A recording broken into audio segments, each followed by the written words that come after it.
evening, boys and girls, and everybody else. Welcome to Beer Blather 177 aboard the Medusa, or should I say, Medusa's raft. But we're going to get into that point in a couple of minutes. Before we even start, as is now become customary, uh, we are doing this on our channel in Odyssey, our almost inactive channel in YouTube, and on Twitter in the Quadverum uh, uh, timeline. And wherever you're watching this, know that you can only participate in the chat if you come to Odyssey, and the link is in the description in YouTube. And we also posted a link in the timeline in Twitter, so it shouldn't be too hard to find. You're free to leave comments in YouTube and Twitter, but the real live chat is happening here in Odyssey. And I see that people are filing into it as we speak. Please don't forget to, God forbid, click on subscribe and notifications. And maybe even, if you feel in a generous mood, support so that you can drop a coin in the tip jar.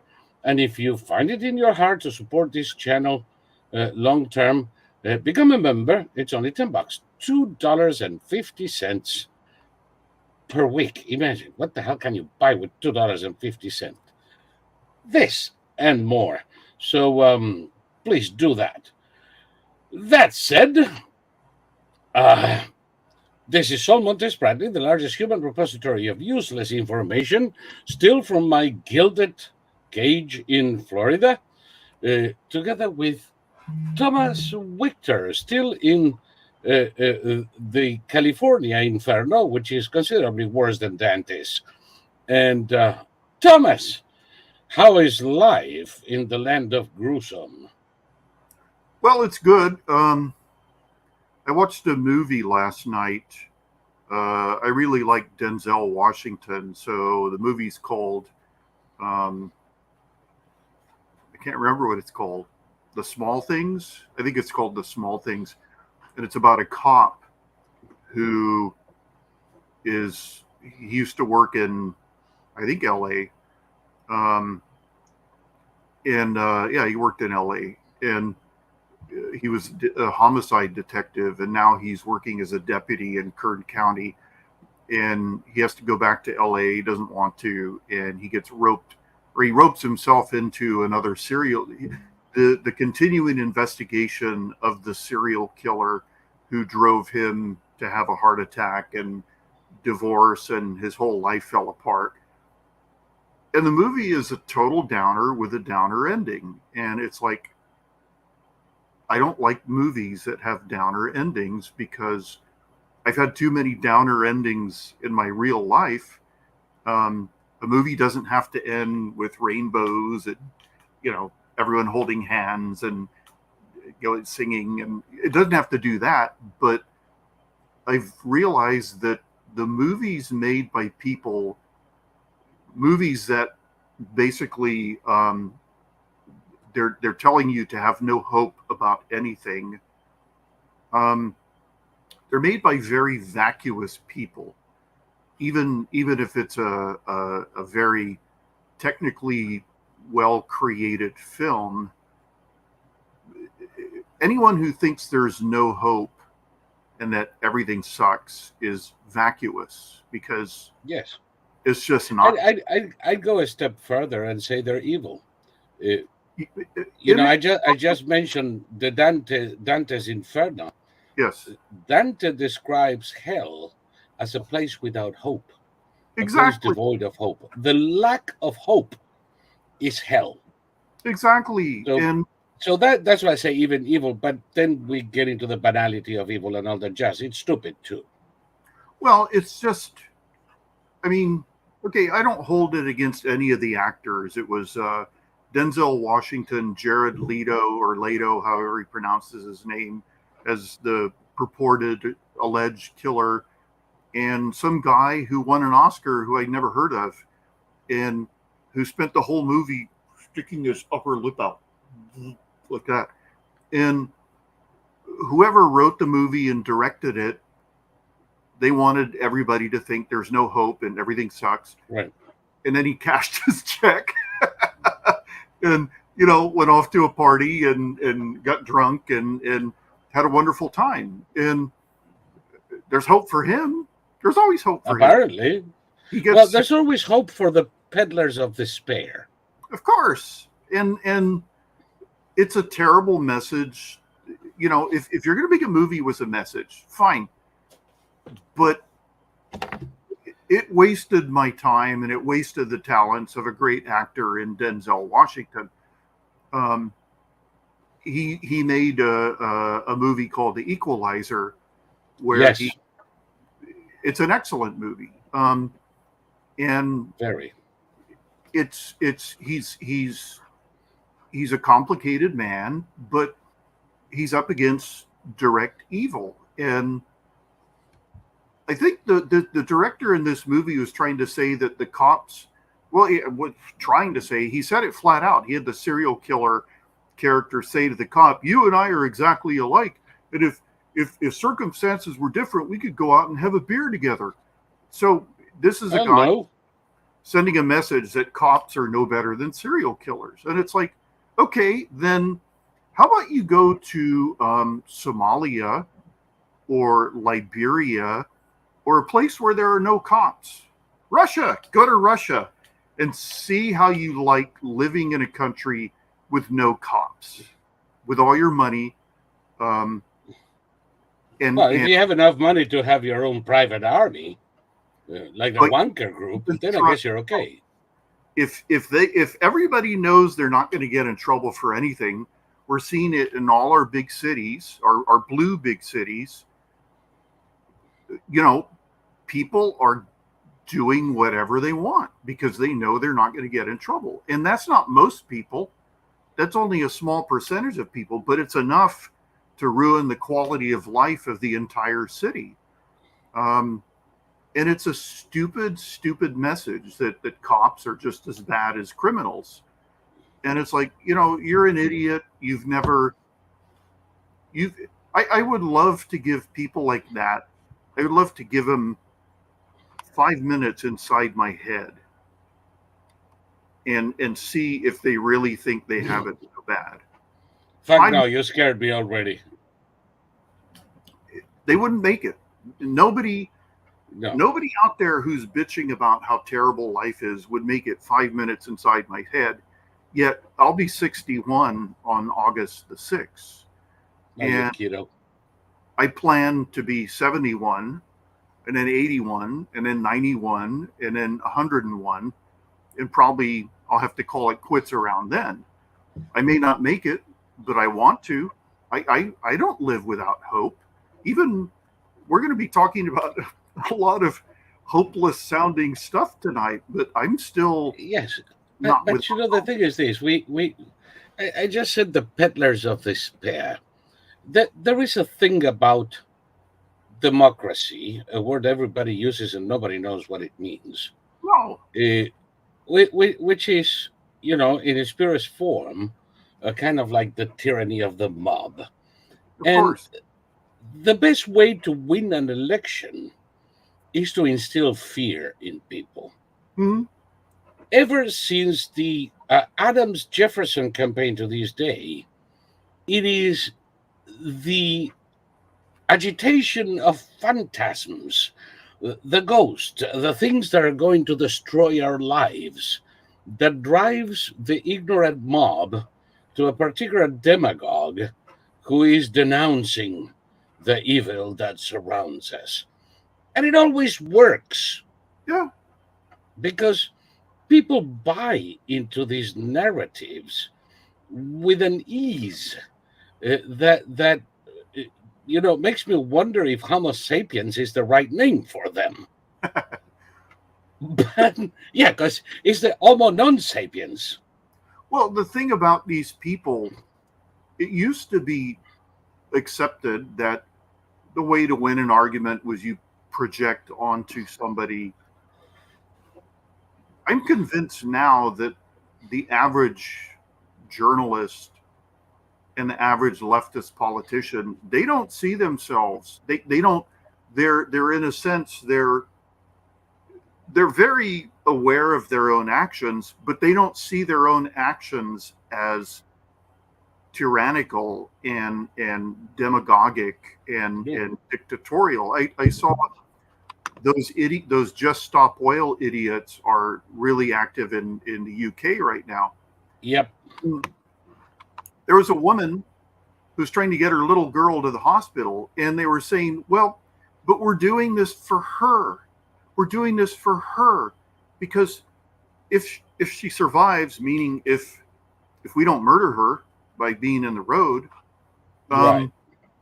you know, we're trying to leave a world for her. And the Brits being the Brits, you haven't seen anyone come out swinging with haymakers. I saw these people, it was the Climate Action Now, I don't know. They did this in New York City, and this raging man wearing the light green scrubs, they're called. He ran up and he grabbed one end of their banner and he pulled it out of all their hands. He wadded it up. He threw it over this construction fence, and he ran up in their faces and screamed, "Get out of the road! These people need to get to work." And the commander with her little cell phone came up and he slapped it out of her hand, and this whole thing dispersed in 4 seconds. The Yep. Brits aren't able to I've do. seen that in England too. I've Oh, seen that really? in England too, with people really grabbing protesters, neck and ass, and throwing them in ditches. Well, see, Literally. I've seen them take them off the road, and then like weirdo brain dead possums, they come right back. What you have to do is you have to have a team of people, and you have to take them over there, and then you have to wrap duct tape around their ankles and duct tape around their wrists so they can't come back into the road. Or here's what they need to do. Let's say you have 3 lanes of cars. The first car in line, the driver stays in their car. The people behind take away the 2 people in front of that car, and that car goes. Then the next car moves up. The people behind that take away the 2 people in front of that. Each lane is responsible for itself, and that's how you get through. But one of my almost neighbors in Charlotte, North Carolina, about a year ago, had a different idea. He didn't stop. Yeah, they seem to all stop. I have to report there was no loss of human life, just a protester. And this guy was taken to trial for manslaughter, and the judge freed him with an admonition. If you walk into an active highway, you have no expectation of living afterwards. Yeah. No, I mean, go very slowly, move up against them, and just keep going. Just keep going. Yeah. Don't run them over, but just give them the option of trying to plant their feet. And they're not. But you see, if you're coming at 60, 70 miles per hour and one of these idiots jumps in front of you, you have no recourse. Yeah, no, you can't stop. I did that in. You cannot try to avoid. This is the same thing as hitting a deer. I did that in Berkeley. They were closing down the freeway, I think, in protest of the Gulf War, and I just kept going. And we had a little game of chicken because I wasn't going to stop because even back then I didn't stop my car when people swarmed. Right. I didn't know what their intentions were. And the guy jumped out of the way because he realized, I wasn't stopping. And, if he hadn't jumped out of the way, there was really no realistic time to stop. But I wouldn't have felt bad about plowing him down because they were, you walk out in the middle of a, and this was, we were going fast. We were going fast. It wasn't bumper to bumper. No, I remember in what was it, 89. Uh, I was in Miami for the Super Bowl, and it was the first one covered by a friend of mine, and he invited me. So what the hell not? And I'm going back to my hotel, the Omni, and I have to go through Overtown, or rather Overton. And as I go, a mob flooded the street. I didn't stop. I didn't free. It was pitch dark. There is a mob on the street. The fuck if I'm stopping. Now, later on that day, from my window at the hotel, I saw Overton burn to the ground. I'm so glad I didn't stop. Let's see. When was the movie Marathon Man made? Hold on a second. Oh In the God, movie, that was a 90s long maybe time ago. In the with movie Dustin Hoffman.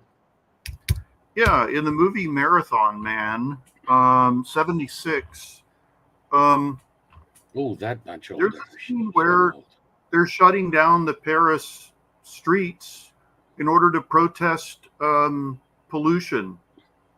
Oh So yeah. 50 years later, they're doing the same thing. And they had the same message in 1976 that the world is going to end immediately. Oh, And 50 years later, remember Paul Ehrlich? By 1980, we're going to be eating each other for lack of yeah, food. yeah. When is that apocalypse coming? I thought it was supposed to be here by In now. 10 years. In 10 years. In 10 years, the world is going to end. We're going to run out of food, water, oil, and electric cars, but we're not going to run out of idiots. Well,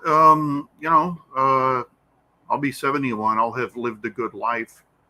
No, I mean these no just stop oil idiots. I mean they need to be forced by the army into a town where there are no plastics and there are no byproducts of oil. No, yeah, no And, plastic fibers, no medicines, yeah, nothing based on oil, nothing.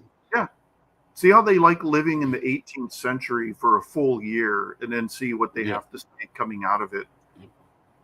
Now, I have something for you because I used this a couple of days ago, and you mentioned these idiots who don't even realize how stupid they sound. And I have one for you that you're going to recognize, and I want you to listen a couple of seconds to what he says and see what your impression is. I know you're going to love this one. Ugh. Now, here's what galls me. I don't like these attacks on the Department of Justice, the FBI, the IRS, as if they are somehow anti-U.S. agencies. Those agencies keep this democracy in check. It keeps them afloat. They Did you hear provide what the I just checks heard? and they provide Yeah. the balances. Listen, check. Now, here's The FBI and all the alphabet soup agencies keep you and me in check, and that's why they are so important. Well, that's why they're so patriotic. Yes. Now, does he realize what he just said, you think? No, of course not. He's just blathering talking points. He's tired of these attacks. It's like, okay, but what if these organizations need reform?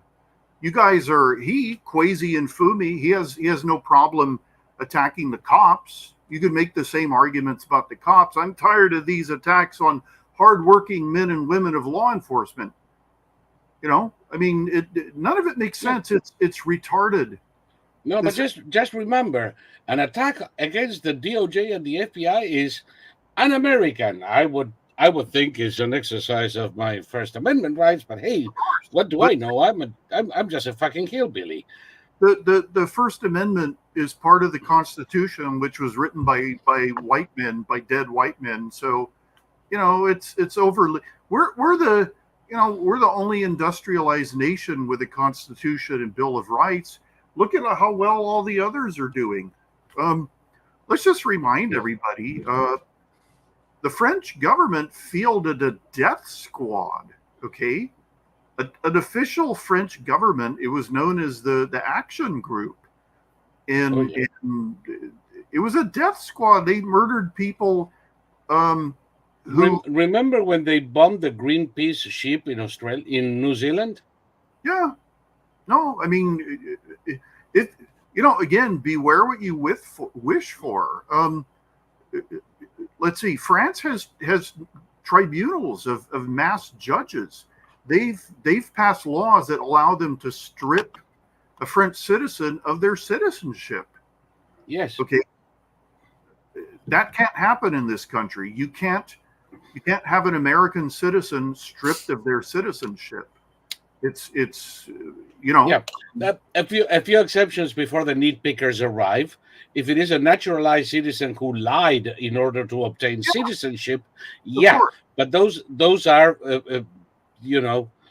far between. No, the French law is referring to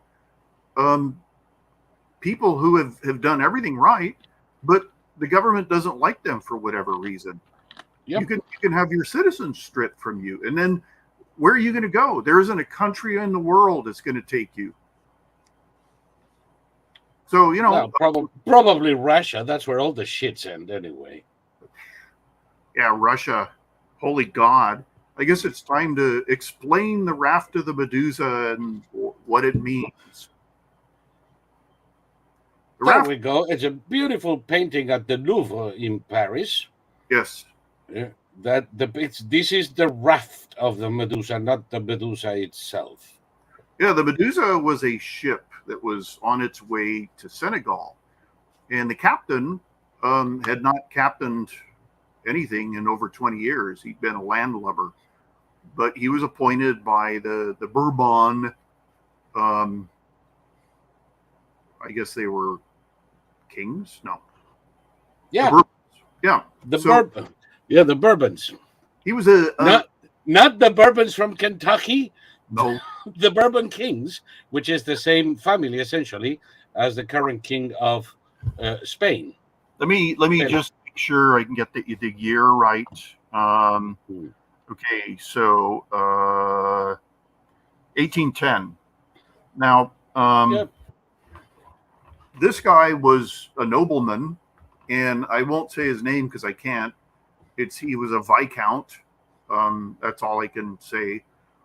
And he decided he was going to take the short route around to Senegal, and it was full of sandbars. And everybody said, "You can't do that. You're going to run on the sandbar, and we're going to sink." And he said, "Who do you think you are? I'm the viscount. So shut up." So everybody shut up, and he ran onto a sandbar. And there were over 400 people on the ship, and of those 400 people, about 146, there was no room for them on the lifeboats. So they cobbled together this raft, and 145 men and one woman piled onto this raft. And there were so many people that the raft sank. It achieved its point of buoyancy 3 feet below the surface of the water. And then the rowboats were going to tow this to the shore. Finally, they said, "You know what? Screw this." They cut the line and they disappeared. So the captain and his crew got away, and these 146 people were left on the raft. And they floated around in the ocean until there were only 15 of them alive. They died of thirst. They murdered each other for cannibalistic reasons. And the Viscount was put on trial, and, he didn't. How was he supposed to know? Well, rank has its privileges. So, yes. And who cares how many unwashed eat other unwashed? Exactly. So the Medusa, that particular captain in the voyage of the Medusa, it was a frigate. Just frigate. It symbolizes sort of the chin up, defiant plowing ahead into catastrophe and never taking responsibility. And we are on board the Medusa right now. We're not yet on Yes, the not the U.S. Planet no, Earth. planet Earth is on board the Medusa.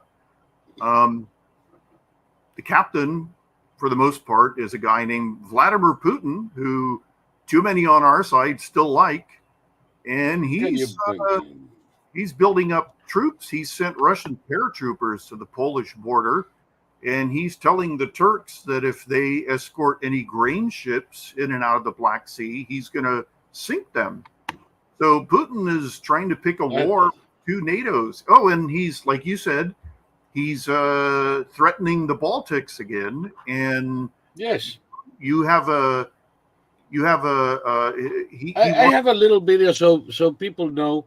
This guy talking is not particularly interesting, but it shows a map and the general region so that people get a better idea of what it is we're talking about. And there we go.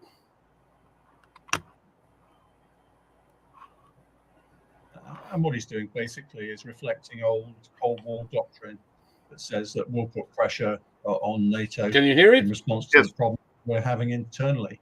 What he's gone for here is the Suwalki Gap, which is the corridor that exists. There we go. The Suwalki corridor, which, as you can see, runs astride the border between Lithuania and Poland as a connector between Belarus and Kaliningrad. Yes, Kaliningrad. You can see that.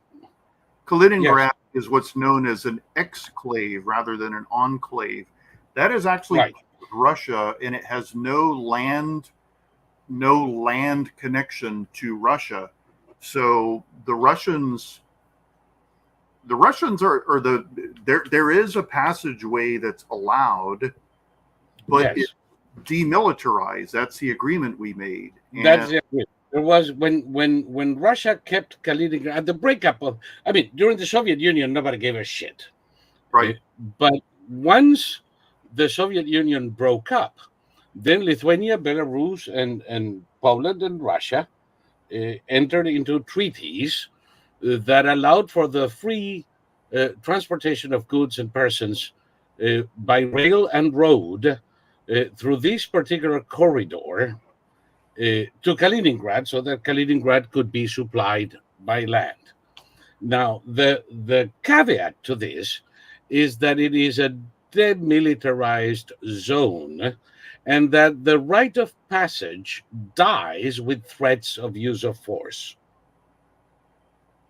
And guess who's threatening force? Putina! Yeah, the tiny Joto. Yeah. So,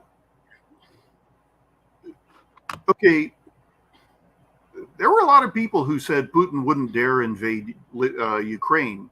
He did. So he did. And by the way, I was one of those.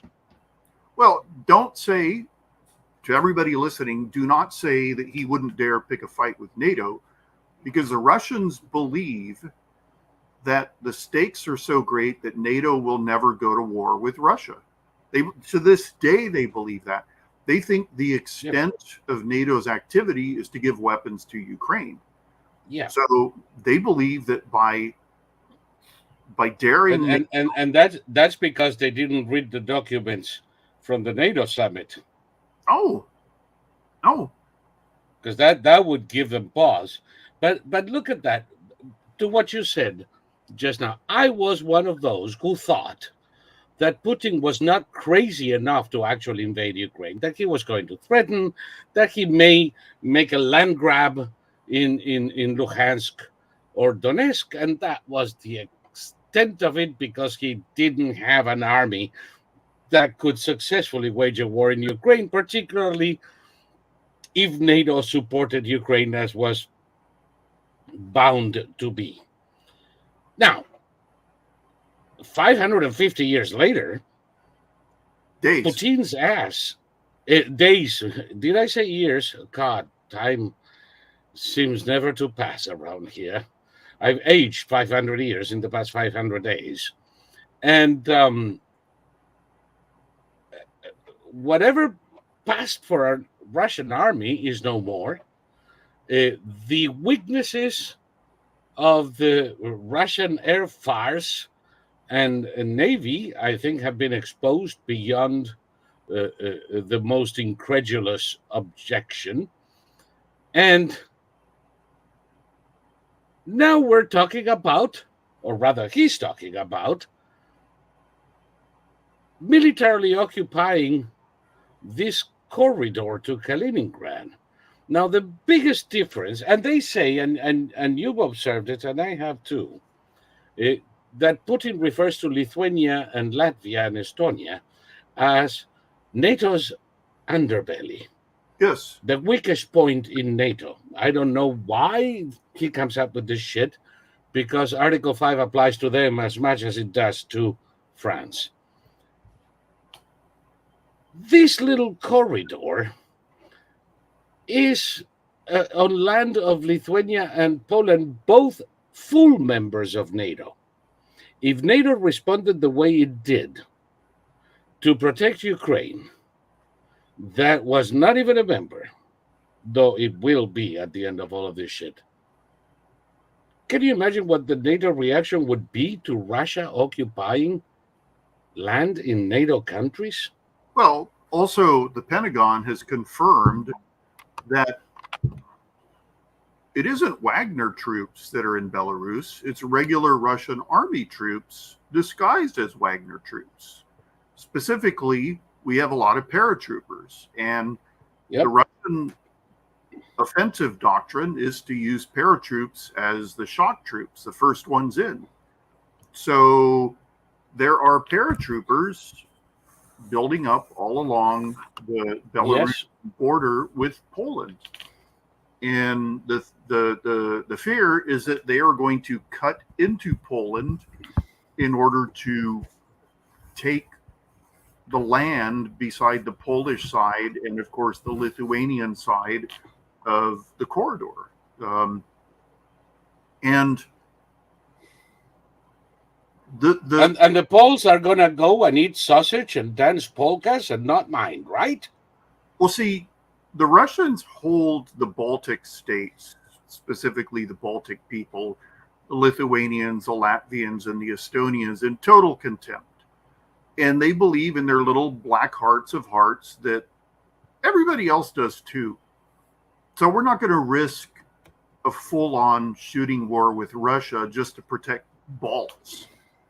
And what they believe is that once NATO fails to act on Article 5, that will lead to the collapse of NATO, and then it will lead to Europe currying favor with the Russians. As we speak, the Russians are busily destroying Ukraine's ability to export any grain whatsoever.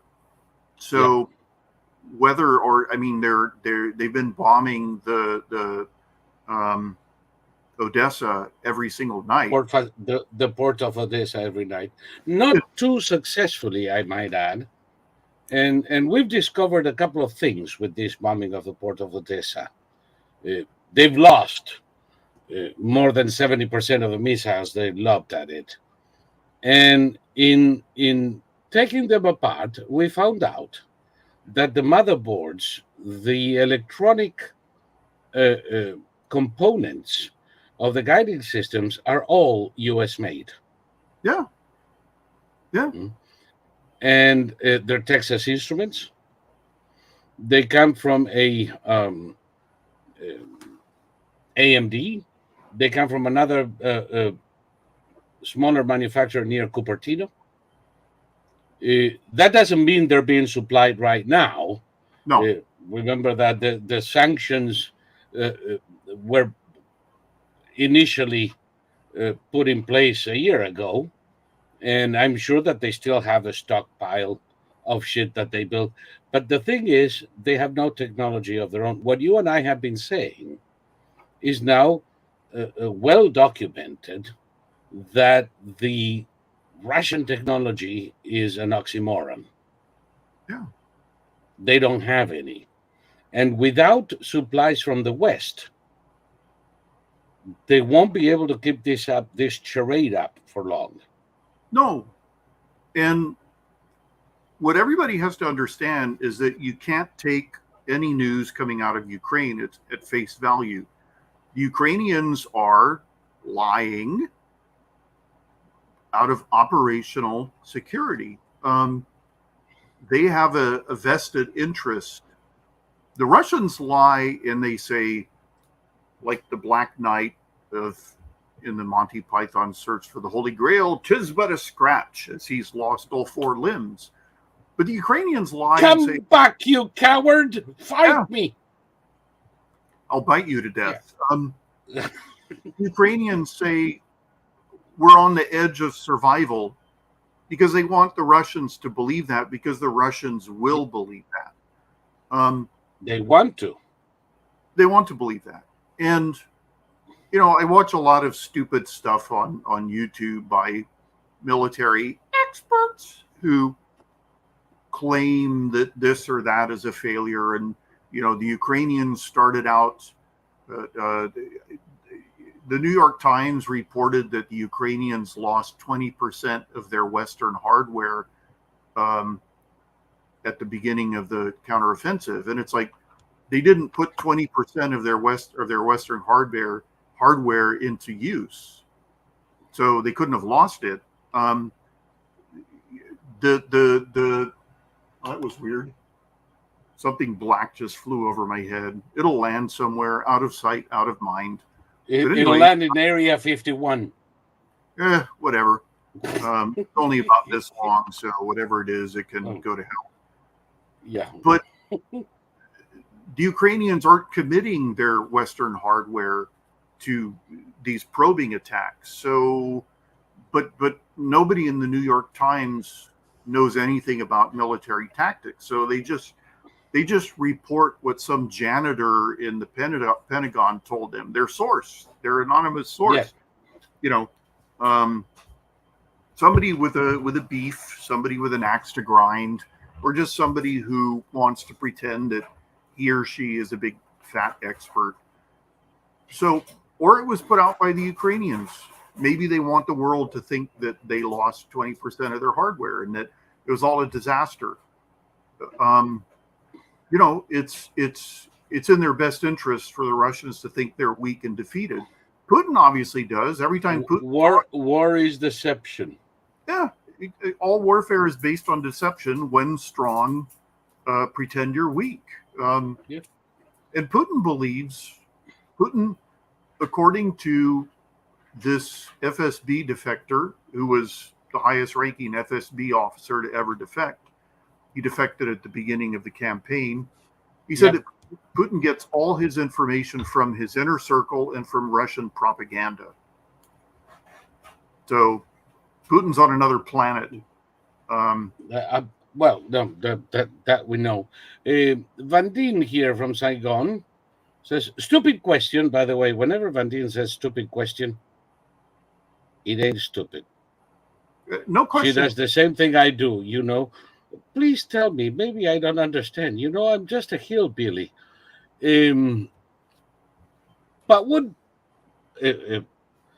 what you said about Russian paratroopers pretending to be Wagner, wouldn't that come from Russian propaganda that Prigozhin coup was staged? Well, I haven't seen that as Russian propaganda, but it is something that you and I have discussed when we speculate among ourselves, which we entertain ideas that we don't necessarily present when we have these talks. But it is entirely possible. We know that Prigozhin met with Putin shortly before his clown show. We know that he met with Putin during the clown show. We know that the solution to the clown show came from Putin's intestinal appendage in Belarus, because Lukashenko is Putin's marionette. The guy has no character, no forces. Is using his entire army just to keep his seat in the presidential chair. He had to resort to violence of every kind to stay in power in the last election, and doesn't so much as burp or fart without Putin's permission. And that's why So- it's crazy to think that the Wagners are training the Belarusians. They don't need to be trained in order to fight an enemy. They're all they need to do is be trained is how to pull a trigger and reload a rifle, because their enemies are unarmed civilians. Yes. Um, And what we know about the Wanker group is that they've been moved from Ukraine to Belarus without anybody complaining, and that's about it. I mean, that's the only lasting result of this clown show. well, also Prigozhin, there's been no retribution. They just arrested Igor Girkin. Yeah. Also, he uses the name Strelkov. He's the Russian FSB officer who ordered the shooting down of the Malaysian Airlines in Donbass in 2014. Yep. And he's been untouchable. He's been criticizing Putin openly now, and suddenly he was arrested. They've immediately thrown him in prison rather than keep him under house arrest, because they said he's a risk to flee. He's under an arrest warrant. He's under an international arrest warrant because he's a convicted terrorist. He was convicted in absentia. So, and the terrorist in the old-fashioned way. I mean, the downing of the Malaysia airplane. I think there were like 200 Dutch passengers in there. The thing is before the International Criminal Tribunal, and Putin has been defending him ever since. Yeah. Remember the videos and the recordings of the sons of bitches celebrating the downing of that plane? Of course. No, it was shot down by an anti-aircraft system called the BUK, and it's got 4 quite substantial missiles. They brought this. Multiple people were able to identify the individual vehicle. It was brought into the area that very day. It fired the one missile, and then it was taken back to Russia. So they knew what the flight path was. It was an attempted false flag to blame Ukraine. Well, they did blame Ukraine. Yeah, they did actually. But of course, we had satellites with the trajectory of the missiles, satellite images. Nobody confuses a 767 with a MiG-29. No, and it doesn't happen. When the Russians took down the Korean airliner over Kamchatka, Flight 800, anybody who back then claimed, well, they thought it was a military plane, there is no fucking way. The pilot had visual contact with the aircraft. Yes. But even if they didn't, I mean, you cannot have a mix-up of that order. No. The same thing in Iran when they took down that plane taking off from Tehran 2 years ago. Yep. Same shit. I mean, they knew exactly what they were doing. There was a target on board, no question about that. And you can claim anything you want. You cannot claim, oops, we thought it was a B-2. No, it wasn't. And you know it. It's possible that the Donbass separatists, who by all accounts are one step, well, they're about the same as cavemen. Homo neanderthalis. Yeah. They yes. understood what was going on, but Strelkov knew exactly what he was doing. He knew it. Yes.